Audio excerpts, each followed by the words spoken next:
गंभीर मसले पर जिस पर हमने प्रेस वार्ता रखा है, आप यहां आए हैं। आप सभी जानते हैं कि जिस प्रकार से फारूक अब्दुल्ला जी ने एक साक्षात्कार, एक इंटरव्यू में भारत के खिलाफ जिस प्रकार के शब्द कहे हैं, आज उसी विषय को लेकर हम ये प्रेस वार्ता कर रहे हैं। फारूक अब्दुल्ला कोई साधारण राजनेता नहीं है। वो पूर्व मुख्यमंत्री हैं, वर्तमान सांसद हैं। एक पूर्व मुख्यमंत्री और वर्तमान सांसद जब एक साक्षात्कार में, एक इंटरव्यू में ये कहते हैं कि जो आर्टिकल 370 है, अनुच्छेद 370 है, जिसको कि संवैधानिक तरीके से भारत के संसदीय पटल पर एब्रोगेट किया गया था, हटाया गया था, चीन के सहायता से पुनः उसे इंस्टॉल किया जाएगा, चीन के सहायता से पुनः आर्टिकल 370 को वापस लाया जाएगा, तो स्वाभाविक है, न केवल यह चिंतनीय है अपितु यह दुखद है कि एक सिटिंग मेंबर ऑफ पार्लियामेंट, एक सांसद इस प्रकार के भाषा का प्रयोग देश के लिए करते हैं। अगर आप उस इंटरव्यू को देखेंगे तो उस इंटरव्यू का दो पहलू है। फारूक अब्दुल्ला जी का मानना है कि आज जो चीन आक्रामक हुआ है, उस आक्रामकता के पीछे एक ही कारण है, और वो कारण है कि अनुच्छेद 370 को हिंदुस्तान ने निरस्त किया, अनुच्छेद 370 को हिंदुस्तान ने हटाया। Mister Farooq Abdullah categorically in his interview states that since Indian Parliament abrogated Article 370, it has irked China, it has disturbed China, and that's why China is justified for the kind of aggression that it has taken on.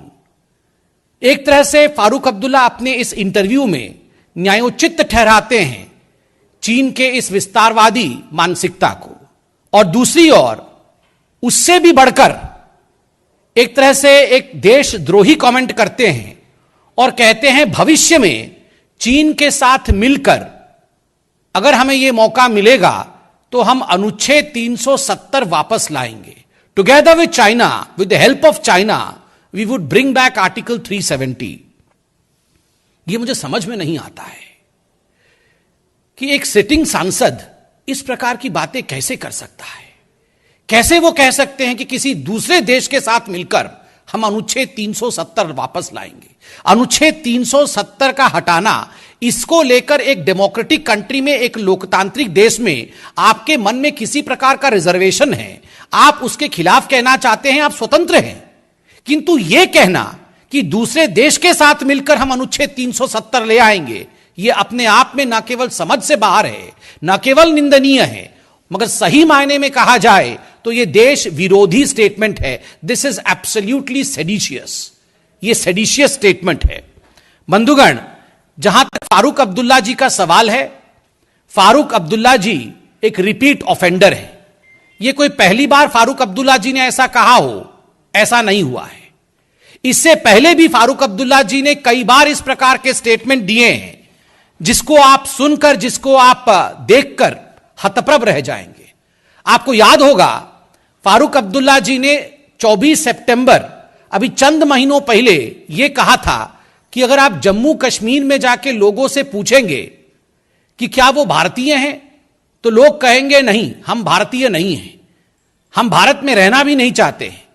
और दुखद विषय था कि उसी statement में 24 सितंबर को फारूक अब्दुल्ला ने यह भी कहा था कि अच्छा होगा अगर हम चीन के साथ मिल जाएं।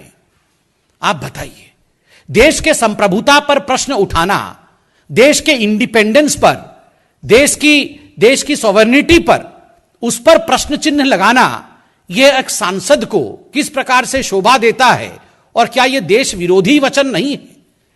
याद करिए, यह वही फारूक अब्दुल्ला है जिन्होंने बहुत स्पष्ट रूप से कहा था, पीओके क्या तुम्हारे बाप का है जो तुम पीओके ले लोगे? यह भारत के लिए कहा था कि क्या पीओके तुम्हारे बाप का है, और क्या पाकिस्तान ने चूड़ियां पहन रखी है जो तुम पीओके ले लोगे और पाकिस्तान कुछ नहीं करेगा?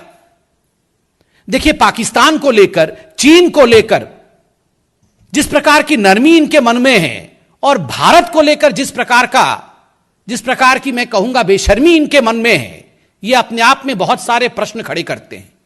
और केवल फारूक अब्दुल्ला ऐसा कहते हो ऐसा नहीं है, ये चचेरे ममेरे भाई हैं। अगर मैं फारूक अब्दुल्ला कहता हूं तो फारूक अब्दुल्ला एक पॉलिटिकल पार्टी के नेता ऐसा कहते हैं, ये बात नहीं। आप अगर इतिहास में जाएंगे और राहुल गांधी जी के भी स्टेटमेंट्स को हाल फिलहाल में सुनेंगे तो आप पाएंगे कि फारूक अब्दुल्ला और राहुल गांधी में ज्यादा फर्क नहीं है। ये एक ही सिक्के के दो पहलू हैं। As far as Farooq Abdullah and Rahul Gandhi are concerned, they are two sides of the same coin. एक ही सिक्के के दो पहलू, दोनों के इसी प्रकार के वचन रहे हैं। मोदी जी से घृणा करते करते अब यह हद हो गई है कि ये लोग अब देश से घृणा करते हैं, अब ये भारत से घृणा करते हैं, अब ये हिंदुस्तान से घृणा करते हैं। ये वही राहुल गांधी है जिन्होंने चंद दिनों पहले हिंदुस्तान को सरेंडर्ड बताया था कि हिंदुस्तान के प्रधानमंत्री ने सरेंडर कर दिया है। ये वही राहुल गांधी है जिन्होंने एक हफ्ते पहले कहा था कि प्रधानमंत्री कायर है, प्रधानमंत्री छुपा हुआ है, प्रधानमंत्री डरा हुआ है। दूसरे देशों के लिए तारीफ और अपने देश, अपने प्रधानमंत्री, अपने आर्मी के लिए इस प्रकार के वचन, ये कहां तक देश के सन्मुख है और ये कहां तक देश विरोधी है, ये आप सब जानते हैं और आप सब समझते हैं। आप याद करिए, ये वही कांग्रेस पार्टी है जिसने सर्जिकल स्ट्राइक तक पे सवाल उठा दिया था। सर्जिकल स्ट्राइक पे, एयर स्ट्राइक पे सवाल उठाकर राहुल गांधी पाकिस्तान में हीरो बने थे। आज फारूक अब्दुल्ला चीन में हीरो बने होंगे। ये लोग, चाहे वो फारूक अब्दुल्ला हो, चाहे वो राहुल गांधी है, ये तमाम जगह हीरो बन रहे हैं। पाकिस्तान में हीरो बन रहे हैं, चीन में हीरो बन रहे हैं, टर्की में हीरो बन रहे हैं। हां, टर्की के नाम से याद आया कि अभी तो जीजाजी वहां स्केटिंग कर रहे हैं टर्की में। मैंने देखा नया ऑफिस खुला है टर्की में कांग्रेस पार्टी का। कांग्रेस पार्टी का दफ्तर खुलना, जीजाजी का जाके वहां स्केटिंग करना, भारत के खिलाफ ट्वीट करना, भारत ने सरेंडर कर दिया है, इस प्रकार की बातें बोलना, सलमान खुर्शीद का वहां जाकर पाकिस्तान में कहना कि हां, पाकिस्तान तो शांति चाहता है मगर हिंदुस्तान शांति नहीं चाहता, और सलमान खुर्शीद का बीजिंग में जाके कहना एक स्टैंड ऑफ के समय कि हां हां बीजिंग इतना सुंदर है कि हम तो बीजिंग में ही बसना चाहते हैं। जहां तक फारूक अब्दुल्ला और राहुल गांधी जी का सवाल है, मैं तो उनसे कहूंगा कि आप दोनों डुप्लेक्स बना के रहिए। आप दोनों को अगर हिंदुस्तान के बाहर सारे देश अच्छे लगते हैं, आपको लगता है हिंदुस्तान में टॉलरेंस नहीं है, हिंदुस्तान में सहिष्णुता नहीं है, आर्टिकल 370 को दूसरे देशों से उनके मदद के माध्यम से आर्टिकल 370 को पुनः स्थापित करना है, आपको लगता है जैसे मणिशंकर अय्यर ने जाके पाकिस्तान में कहा था कि मोदी की सरकार को गिराना होगा, तो ये दोनों, चाहे फारूक गांधी कहिए या राहुल अब्दुल्ला कहिए, दोनों में कोई फर्क नहीं है। दोनों एक ही हैं, बिल्कुल एक हैं, एक ही कॉइन के दो साइड हैं, ये कोई फर्क नहीं है। और मैं दोनों से रिक्वेस्ट करता हूं कि अगर इतनी समानता है दोनों की विचारधारा में, तो डुप्लेक्स बना के वो जिस भी शहर में रहना चाहें वहां रह सकते। This is duplex of duplicity. ये दोहरे चरित्र का, दोहरे मानदंड का, दोगलेपन का डुप्लेक्स है। ये दोनों मिलकर देश के ऊपर आक्रमण करना। एमओयू साइन करते हैं 2008 में जाके मां बेटे दोनों चाइना में, राजीव गांधी फाउंडेशन से पैसा लेते और बदले में महिमा मंडन चीन का किया जाता है। ओलंपिक में, बीजिंग ओलंपिक में प्रधानमंत्री नहीं जाते, सोनिया जी चली जाती हैं। डोकलाम के स्टैंड ऑफ के समय जिस प्रकार से चाइनीज टेंट के नीचे राहुल गांधी पकड़े गए थे, वाड्रा परिवार पकड़ा गया था, और आज फारूक अब्दुल्ला जी का जिस प्रकार का बयान आ रहा है, मैं इन तमाम लीडर ऑफ अपोजिशन से कहना चाहूंगा कि लीडर ऑफ अपोजिशन केवल अपोज करने के लिए नहीं होता है। जो लीडर होते हैं अपोजिशन पार्टीज में, वो भले ही नेताओं के विरोध में कहें, वो पार्टियों के विरोध में कह सकते हैं, ये लोकतांत्रिक देश है, ये पॉलिसीज के विरोध में कह सकते हैं, किंतु हिंदुस्तान का विरोध करना, भारत का विरोध करना, हिंदुस्तान के संप्रभुता का विरोध करना, हिंदुस्तान के पार्लियामेंट में जो डिसीजन हुआ उसका विरोध करना, यह कहां तक न्यायोचित है, यह कहां तक उचित है। मैं एक और बात कह के अपनी बात को अंत करूंगा। आज जिस प्रकार फारूक अब्दुल्ला ने आर्टिकल 370 को लेकर कहा है कि हम चीन के मदद से आर्टिकल 370 को पुनः वापस ले आएंगे, यह ठीक उसी प्रकार का स्टेटमेंट है जैसे अधीर रंजन चौधरी ने राहुल गांधी जी के कहने पर पार्लियामेंट के पटल पे सदन के पटल पे जब अनुच्छेद 370 पर आदरणीय अमित शाह जी डिबेट कर रहे थे, उस समय कहा था कि अमित शाह जी, क्या आपने इस बाइलैटरल मसले पर चर्चा कर ली है दूसरों से? आर्टिकल 370 एक द्विपक्षीय विषय है, एक बाइलैटरल विषय है। आपको पाकिस्तान से चर्चा करना चाहिए था, उसके बाद यहां इंडिया में डिबेट करना चाहिए था। इसीलिए मैंने कहा कि चाहे फारूक अब्दुल्ला हो, चाहे राहुल गांधी हो, दोनों में कोई फर्क नहीं है।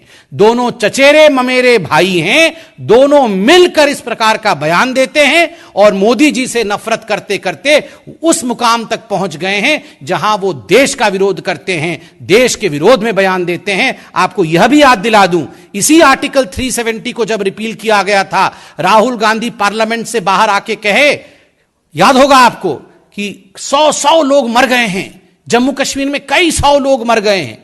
और इसी बात को, जो एक फेक न्यूज थी, इसी को ट्वीट करते हुए, इसी को उठाते हुए, राहुल गांधी के इस ट्वीट का सहारा लेते हुए इमरान खान ने डोसियर दिया था यूनाइटेड नेशन में। और डोसियर में पहला वाक्य राहुल गांधी जी का था कि राहुल गांधी कह रहे हैं कि अनुच्छेद 370 के कारण भारत में स्वतंत्रता समाप्त हो गई है, लोगों के साथ जीनोसाइड किया जा रहा है, और यह गलत न्यूज थी।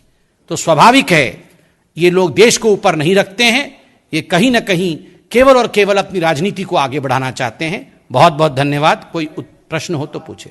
यहाँ पर हम सत्ता में इसलिए वो यहाँ नहीं आएंगे और 50 लाख रुपए का मुआवजा मांग रहे, तो 50 लाख रुपए का मुआवजा नहीं दिया जाएगा। ये तो बहुत बड़े बड़े मामलों में भी नहीं दिया गया है। किस तरीके से देखते हैं इस पूरे घटनाक्रम को, इस बयान को? एक मंत्री, कांग्रेस का राज्य का मंत्री कह रहा है कि वहां बात अलग है, यहाँ बात अलग है।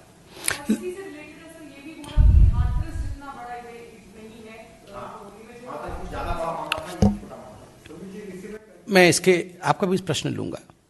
एक बहुत गंभीर प्रश्न आपने पूछा है।